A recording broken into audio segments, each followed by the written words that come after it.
ဒီတစ်ခါပြောပြပြီးတော့မှာကတော့ငိမ့်သက်တဲ့ရက်ကွက်လေးတစ်ခုမှာစတင်ခဲ့တဲ့အန်နာဆိုတဲ့ကောင်မလေးတစ်ယောက်ရဲ့အကြောင်းပါသူ့အိတ်ခမ်းထဲမှာဆယ်လိုတီးရင်ပျော်ရွှင်နေတဲ့အန်နာစီကိုအရပ်ပလင်းကြိုက်ခါတဲ့သူ့ပထွေရောက်လာပြီးအနောက်ရှက်ဖေးပါတော့တယ်ပထွေကသူ့လက်ထဲကဆယ်လိုကိုဆွဲလူယူပြီးအန်နာကိုအနိုင်ကျင့်မှုကြိုးစားတဲ့အခါဒီတစ်ခါမှာတော့အန်နာကအတင်းယုံကန်ပြီးချင်းနဲ့ချောင်းနဲ့တွန်းထုတ်လိုက်ပါတယ်ဒါကြောင့်ပထွေကချော်လဲပြီးတော့ပန်းအိုးနဲ့လဲဘင်းကိုထိခိုက်မိသွေးအလွန်ကျွန်းထော်ပြီးတည်ဆုံသွားခဲ့ပါတယ်ဒီထိရက်ကိုအန်နာကတုံ့လှုပ်စွာကြည့်နေခဲ့ရတယ်ခဏကြာမှပဲရဲရီရောက်လာပြီးအန်နာကိုဖမ်းဆီးခေါ်ဆောင်သွားပါတယ်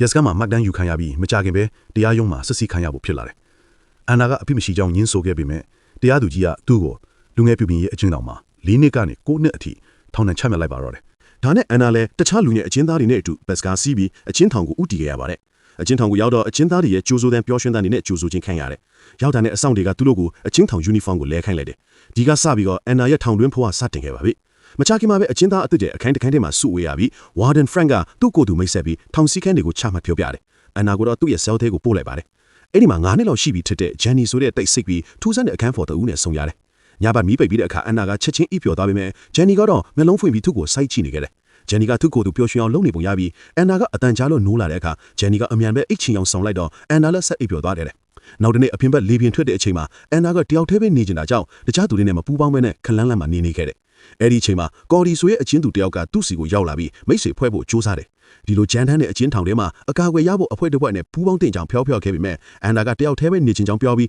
းကော်ဒီရဲ့ကမ်းလှမ်းချက်ကိုညှင်းပယ်လိုက်ပါလေ။ကလီယာနဲ့နောက်ပိုင်းသမင်းစားချိန်မှာလဲကော်ဒီနဲ့သူ့အဖွဲ့ကအန်နာစီကိုထပ်ချင်းကပ်လာပြီးသူ့ပေါ်မကောင်းချန်နေတဲ့တခြားအချင်းသူတယောက်အကြောင်းကိုတတိပေးခဲ့ပြန်တယ်။ဒီတစ်ခါလဲအန်နာကလစ်လူရှုပြီးထွက်သွားဖို့ကြိုးစားလိုက်တဲ့အခါကော်ဒီကသူ့ကိုနောက်ကနေတွန်းလိုက်တော့အန်နာသမင်းပကံကချန်ပီယံဘော်လွှမ်းစင်ကျသွားပြီးကော်ဒီအဖွဲ့ကဝိုင်းရကြပါတော့တယ်။ညနေပိုင်းအန်နာကချန်ပီယံဘော်ကအစအနတွေကိုတန့်ရှင်းရေးလုပ်နေတော့ကော်ဒီနဲ့သူ့အဖွဲ့ကအမောင်ခန်းလေးတစ်ခုထဲမှာသူ့ကိုဝိုင်းပြီးထောင်ချောက်ဆင်ကြပါတော့တယ်။သူတို့ကမလေးမစားလုပ်တယ်လို့ဆွဆွဲပြီးဝိုင်းဝန်ရိုင်းနေကြတယ်။အဖွဲ့ခေါင်းဆောင်ဖြစ်တဲ့ကော်ဒီကဒီကိစ္စကိုဘသူ့ကိုမှသတင်းပို့ညမလွယ်ဘူးလို့ချင်းချောက်ပြီးထွက်သွားတဲ့အခါအန်နာကိုအရှက်ရအောင်နှမ်းသွားတယ်ပါသေးတယ်။ဒီလိုရိုင်းနှက်ခံရပြီးတန်ရာရထားတဲ့အန်နာလည်းဈေးပေးခန်းမှာကုသမှုခံယူရပေမဲ့သူ့ကိုတိုက်ခိုက်တဲ့သူတွေဟိုတော့နာမည်ထုတ်မပြောခဲ့ပါဘူး။ဘာလို့လဲဆိုတော့နောက်ဆက်တွဲအကျိုးဆက်တွေကိုသူကြောက်နေခဲ့တာပါ။ထူနာကျူဆီယာမကသူ့အခက်အခဲတွေကို Warden Frank နဲ့ပြောဖို့အကြံပေးလိုက်တော့အန်နာလည်းအကာအကွယ်ရခြင်းစိတ်နဲ့ Frank ရဲ့ရုံးငံကိုတွားခဲ့တယ်။ဒါပေမဲ့ Frank ကဒီအခြေအနေကိုအခွင့်ကောင်းယူပြီးအန်နာပေါ်မယိုးသားတဲ့လုပ်ရက်တွေလုပ်ဖို့ကြိုးစားလာပါတော့တယ်။ဒီလိုဖြစ်ပျက်နေတဲ့အခြေအနေတွေကြောင့်စိတ်မတမတာနဲ့ဝမ်းနဲ့ကြေကွဲနေတဲ့အန်နာကသူ့ရဲ့ကြိုးစားမှုတွေကိုညှင်းပယ်ပြီး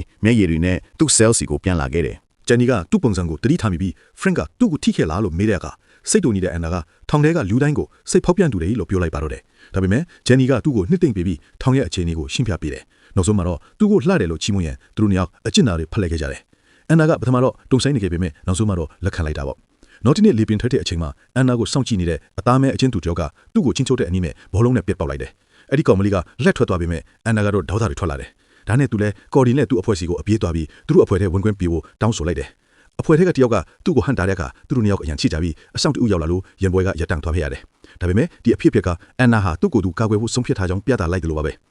နောက်ပိုင်းမှာတော့ကော်ဒီကအန်နာကိုအခွင့်အရေးတစ်ခုပေးလိုက်ပါတယ်။အန်နာကလေးစားမှုဒါမှမဟုတ်အကာအကွယ်လိုချင်သူတို့အဖွဲ့ထဲဝင်ပြီးသူတို့အလိုတိုင်းလွတ်ပေးရမယ်လို့ပြောတယ်။ဒါနဲ့ကော်ဒီကအန်နာကိုလူရှင်းတဲ့အခန်းတစ်ခန်းနဲ့ခေါ်သွားပြီးတောက်စရာတစ်ခုကမ်းပေးရဲသူတို့အဖွဲ့ထဲဝင်ချင်းအစောပိုင်းကသူ့ကိုချင်းချောက်ခဲ့တဲ့အသားမဲကောင်မလေးနဲ့ချဖို့အဲ့ဒါကိုဗီဒီယိုရိုက်ဖို့အဆိုပြုလိုက်ပါတော့တယ်။အာနာကမချစ်မချီနဲ့တဘိုးတူလိုက်ပြီးအဲ့ဒီကောင်မလေးစီတွားပြီးထိုးနှက်လိုက်ရကနေပြင်းထန်တဲ့ရန်ပွဲတစ်ခုထပ်ဖြစ်ပါတော့တယ်။ကောင်းပြီနောက်ဆုံးမှာတော့အဆောင်တွေဝင်ရောက်ထင်းချုပ်ပြီးငြိမ်သက်အောင်လုပ်လိုက်ရတယ်။အဖြစ်ပေးတဲ့အနေနဲ့အာနာကိုအဝတ်တွေအကုန်ချွတ်ပြီးမောင်မဲနေလေတကူတော့အခန်းချင်းထဲမှာ48နာရီကြာထည့်ထားလိုက်တယ်။ပြစ်ဒဏ်ကုန်သွားတော့အာနာကို Warden Frank ရဲ့ယုံကန်းစီခေါ်သွားပြန်တယ်။ Frank ကသူ့ကိုတွေ့ရတာဂျင်းနှကြောင်ပြောပြီးသူဟာအာနာရဲ့လှုပ်ရှားမှုတိုင်းကိုစောင့်ကြည့်ထိန်းချုပ်ထားတဲ့ဆိုတာကိုသတိပေးတယ်။သူခိုင်းတာမလုပ်ရင်ပိုပြီးဆိုးရွားပြင်းထန်တဲ့ပြစ်ဒဏ်တွေခံရမယ်လို့ပါချင်းချော်လိုက်တယ်။နောက်ဆုံးမှာတော့ကြောက်ရွံ့မှုတွေလွှမ်းမိုးနေတဲ့အာနာကိုသူကအခွင့်ကောင်းယူပြီးမတရားပြုကျင့်ခဲ့ပြန်ပါတော့တယ်။ဒီဖြစ်ရကြောင့်ဆက်စုပ်ရွံရှားမိတဲ့အာနာဟာရေချိုးခန်းထဲမှာအရှက်တရားတွေကိုစေးကြောဖို့ကြိုးစားရင်အော့ထုတ်ခဲ့ရတယ်။နောက်တစ်နေ့မှာတော့အာနာကကိုဒီရဲ့အဖွဲ့နဲ့အခန်းငယ်လေးတစ်ခုထဲရောက်နေတယ်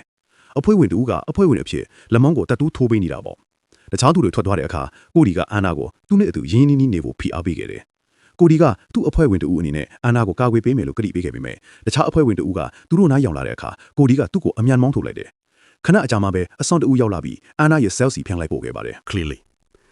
နောက်တနေ့မနက်မှာအန်နာရဲ့အမေလာရောက်တွေ့ဆုံပြီးမဲ့သူ့စီကအားပေးစကားတွေကြားရမယ်အစားအမေကသူ့လိုအော်ဟစ်ပါတော့တယ်။သူ့ပထဝီကိုတမင်တက်ခဲ့တာလို့ဆွဆွဲခဲ့ပြီးအန်နာဘလောက်ပဲရှင်းပြဖို့ကြိုးစားပြီးမဲ့အမေကနားမဝင်ခဲ့ပါဘူး။ စိတ်တို့ဒေါသထွက်နေတဲ့သူ့အမေကအဆောင်ဝင်ရောက်ထိန်းချုပ်သည့်အထိသူ့ကိုရိုက်တောင်ရိုက်ခဲ့သေးတယ်။သူ့အမေကအန်နာကိုတစ်သက်လုံးထောင်ထဲမှာပဲနေစေချင်တယ်လို့တောင်ဆုတောင်းခဲ့ပါသေးတယ်။ဒီလိုတွေ့ဆုံမှုအပြီးမှာအန်နာကဂေါ်ဒီနဲ့သူ့အဖွဲ့နဲ့တွားတွေ့ပါတယ်။ဒါပေမဲ့အရင်ကသူ့ကိုတိုက်ခိုက်ခဲ့တဲ့အသားမဲကောင်မလေးကဓာတ်တစ်ချောင်းနဲ့အန်နာနောက်ကိုလိုက်လာခဲ့တယ်။ဒါကိုတိလိုက်ရတဲ့အခါနောက်ထပ်ဓာတ်ခုတ်ပေါ်ကြီးတစ်ခုဖြစ်ပေါ်လာပြီးလူတွေဝိုင်းပြီးရိုက်နှက်ခုတ်ထက်တဲ့ဘယုတ်ပြဲအခြေအနေကိုရောက်သွားခဲ့တယ်။အဆောင်တွေကဝင်ရောက်ထိန်းချုပ်ခဲ့ပြီးမဲ့အန်နာဟာ Frank ရဲ့ရုံးခန်းစီကိုနောက်တစ်ကြိမ်ရောက်လာပြန်တယ်။လုံခြုံရေးကင်မရာကနေအဖြစ်အပျက်ကိုအကုန်မြင်ထားတဲ့ Frank ကအန်နာကပဲရန်ဆော့တာလို့ဆွဆွဲပါတယ်။ပြီးတော့မူရေးဆေးထည့်ထားတဲ့ပြွန်တစ်ခုကိုသူ့ကိုသုံးခိုင်းလိုက်တော့အန်နာလည်းစိတ်ကြောက်ပြတ်သွားပါတယ်။မူးနဲ့အန်နာကို Frank ကနောက်တစ်ကြိမ်အခွင့်ကောင်းယူပြီးမတရားပြုကျင့်ခဲ့ပြန်တယ်။ဆဲကိုပြန်ရောက်တော့အန်နာရဲ့အပြုအမူတွေကအကြီးအကျယ်ပြောင်းလဲသွားခဲ့ပါတယ်။ဂျန်နီကိုရန်တွေ့ပြီးနောက်ဆုံးမှာတော့ဒေါသကကြီးနဲ့ရိုက်နှက်ခဲ့တယ်။ဒီအပြုအမူကြောင့်အဆောင်က Frank ကိုသတင်းပို့လိုက်တယ်။အဲ့ဒီအခါ Frank ကအန်နာရဲ့အခြေအနေကိုအခွင့်ကောင်းယူပြန်ရောပြဿနာတွေဆက်တိုက်ဖြစ်နေလို့သူ့ကိုစူပူချိန်မောင်းတယ်။ဒါပေမဲ့အန်နာကပို့ဆိုးတဲ့အဆက်ခွဲခြင်းကိုမခံရသေးသူ့ကိုအိမ်ပြန်ခိုင်းဖို့တောင်းပန်နေပေမဲ့ Frank ကသူခိုင်းတာမလုပ်ရင်ဒီထက်ဆိုးတဲ့ထောင်ကိုပို့မယ်လို့ချိန်ချောက်ခဲ့ပါတယ်။ဒီလိုနဲ့ကန်ဂျမာကိုလက်ခံရတဲ့အန်နာဟာဆဲလ်စီပြန်လာခဲ့ပြီးသူယူခဲ့တဲ့မူရေးဆေးကိုမိကိုလာပါတော့တယ်။အန်နာကဂေါ်ဒီစီသွားပြီးမူရေးဆေးထပ်တောင်းတဲ့အခါဂေါ်ဒီကညင်းပယ်လိုက်ပြီးစကားများကြတယ်။နောက်ဆုံးမှာဂေါ်ဒီကသူ့ကိုထပ်သွားဖို့ထွန်းအားပေးလိုက်တယ်။လမ်းပြောင်းနေတဲ့အန်နာကဂျန်နီနဲ့ပြန်ပေါင်းဖို့ကြိုးစားပြီးမဲ့ဂျန်နီကသူ့ကိုရှောင်ဖယ်နေခဲ့တယ်ဒီလိုဆိုရတဲ့အခြေအနေကနေလုံမြောက်ဖို့စိတ်အားထက်သန်နေတဲ့အန်နာဟာမူရစ်ဆေးဆွဲနေတဲ့မင်္ဂလိနညာကိုပတ်စံပေးပြီးသူ့ကိုယ်သူဆေးဝါးတွေရအောင်လုပ်ခဲ့ပါတယ်။သူတို့ကပထမတော့တုံဆိုင်နေပေမဲ့နောက်ဆုံးမှာတော့သဘောတူခဲ့ကြတယ်။အန်နာလည်းသူ့ရဲ့ဝေဒနာတွေကိုထုံကျင်စေဖို့ဆေးတွေဆက်သုံးနေခဲ့တယ်။ဒီအတော်အတွင်းမှာပဲကော်ဒီကအန်နာရဲ့မူရစ်ဆေးတုံဆွဲမှုကိုတည်သွားပြီးသူဆဲထဲမှာရင်ဆိုင်ခဲ့တယ်။ကော်ဒီကစိုးရိမ်ကြောင်းပြောပေမဲ့အန်နာကနားမထောင်ပဲသူခုကော်ဒီကိုမမီခိုးတော့ဘူးလို့ခွန်းတုံပြန်ခဲ့တယ်။ဒါကနောက်တစ်ချိန်စကားများရန်ဖြစ်စေပြီးဒေါသထွက်နေတဲ့အန်နာကကော်ဒီကိုတရွေးနဲ့ထွေးချောလိုက်ရာကော်ဒီကသူ့ကိုအဖိုက်ကထုတ်ပယ်ခဲ့ပါတော့တယ်။ကော်ဒီရဲ့အကာအကွယ်မရှိတော့တဲ့အန်နာဟာအမဲလိုက်ခံရဖို့လွယ်ကူတ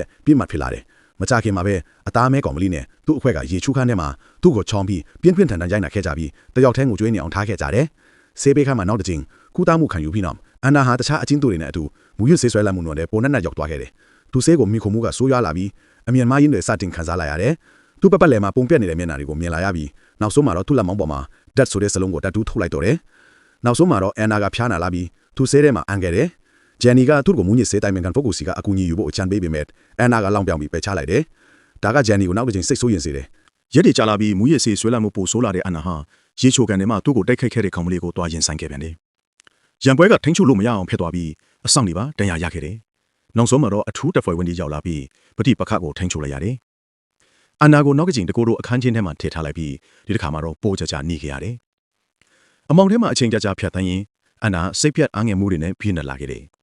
မျောလင်းချက်ခင်းမဲ့တဲ့အချိန်မှာသူအစားအစာပန်းကိုရိုက်ခွဲပြီးအဲ့ဒီအပိုင်စားတွေနဲ့သူ့ကိုယ်သူခွဲခဲ့တယ်။အဆောင်တအူးကတွဲထွာလုံးရဲ့သူ့ကိုတွေ့ပြီးစေကူတာမှုခေါ်ခဲ့ရတယ်။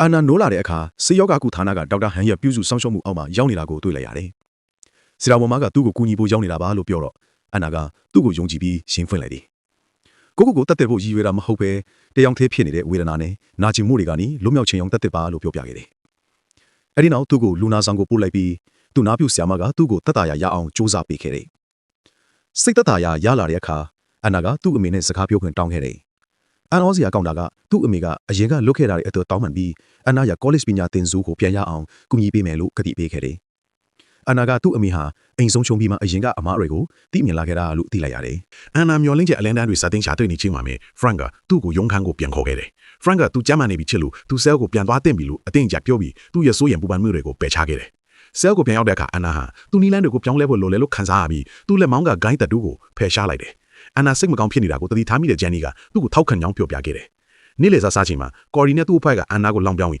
အထီးကျန်နေတာကိုရေမိုးခဲ့ကြတယ်။ညဘက်မှာအဆောင်တကူကအန်နာကိုအခန်းငယ်လေးတစ်ခုစီခေါ်သွားပြီးအဲ့ဒီမှာဖရန့်ကသူ့ဆဲလိုနဲ့အတူစောင့်နေခဲ့တယ်။ထောင်အာနာပိုင်တွေကကျင်းပမဲ့စွမ်းရည်ပြပွဲမှာတိခတ်သူအန်နာကိုကမ်းလှမ်းခဲ့တယ်။အစပိုင်းမှာတော့မလုပ်ချင်ပေမဲ့နောက်ဆုံးမှာအန်နာကသဘောတူခဲ့ပါတယ်။အန်နာဆဲလိုတိခတ်နေတဲ့အချိန်မှာတီးတန်တွေထဲမှာနစ်မြုပ်ပြီးခဏသာနှင်းသိမ့်မှုခံစားခဲ့ရတယ်။ဒါပေမဲ့နောက်တစ်နေ့မှာတော့ဆိုးဝါးတဲ့အလဲပေါင်းတစ်ခုဖြစ်လာပြီးအန်နာက you are dead မင်းသိပြီလို့ရေးထားတဲ့စားစောက်တော်မှလက်ခံရရှိခဲ့တယ်။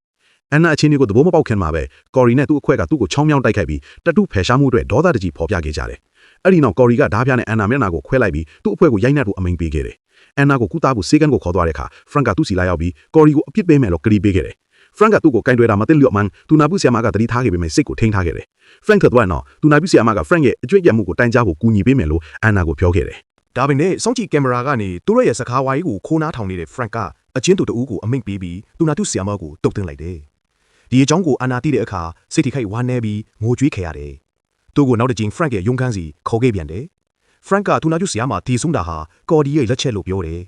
ပြီးတော့ကော်ဒီနဲ့ရင်ဆိုင်ရမယ့်ဘေးအန္တရာယ်ကိုတတိပေးခဲ့ပြီးစွမ်းရည်ပြပွဲကိုလည်းတတိပေးလိုက်တယ်စွမ်းရည်ပြပွဲမှာအန်နာကသူ့ရဲ့ဆဲလိုကိုလှပစွာတီးခတ်ပြီးပရိသတ်စီကလက်ခုပ်တန်းတွေရရှိခဲ့တယ်အဲဒီနောက် Frank ကကျေးဇူးတင်ကြောင်းပြသတဲ့အနေနဲ့သူ့ကိုလာမဲ့လမှာလူငင်းချမ်းသာခွင့်စစ်ဆေးပွဲကိုစီစဉ်ထားကြောင်းအကြောင်းကြားခဲ့တယ်အန်နာအန်အိုနီတို့မှပဲ Frank ကလွတ်မြောက်ခွင့်ကိုအကြောင်းပြပြီးအန်နာကိုသူ့အလိုကျလက်ရောဖို့တောင်းဆိုခဲ့တယ်နောက်ဆုံးမှာတော့ Frank ဟာစင်ပေါ်မှာပဲသူ့ကိုမတရားပြုကျင့်နေပါတော့တယ်